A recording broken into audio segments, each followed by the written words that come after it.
about that in July 25. Guys, please come through. We're expecting. Bago pumasok para sa kanilang grand entrance para sa gaganaping pagpapakilala sa kanila bilang official love team, kung tatawagin ay Sofinio, nagpictorial muna sila sa hallway.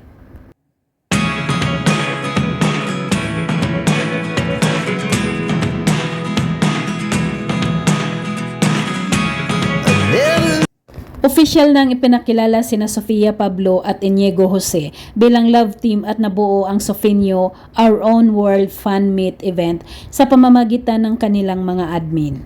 Really know what's going on. Look at me sometimes like all.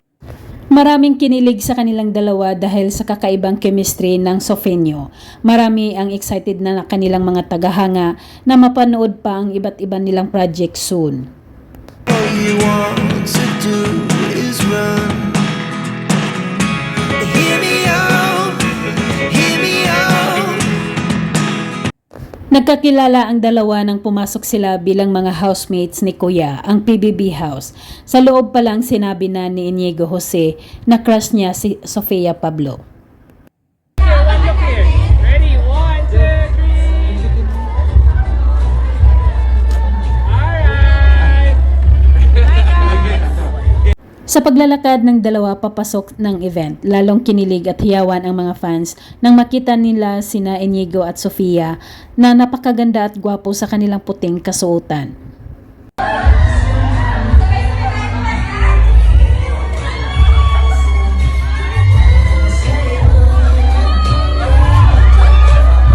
Pinakilig lalo ni na Sofia Pablo at Inigo Jose ang mga taong naroon nang magtagpo ang kanilang mga kamay at ginawa itong heart habang nakaupo sila. Guys, marami na kayo pang wallpaper, pang-upload. Okay, last pose with the heart. Ang lakas pa. Ang kasunod namang ginawa ni na Inigo at Sofia ay pinagdikit ang kanilang mga pisngi. Talaga namang mapapangiti ka rin sa kilig habang pinapanood sila. Request natin kayo. Okay. Ituloy pa rin natin ang kilig. Palakpakan mo natin ang Assure Furniture. Ginagawa ni na Sofia at Inigo ang lahat ng mga request ng kanilang mga fans, tulad na lang ng pagsandal ng ulo ni Sofia sa balikat ni Inigo. Hindi mo makikita ang naiilang sila sa isa't isa. Yan, ganyan o.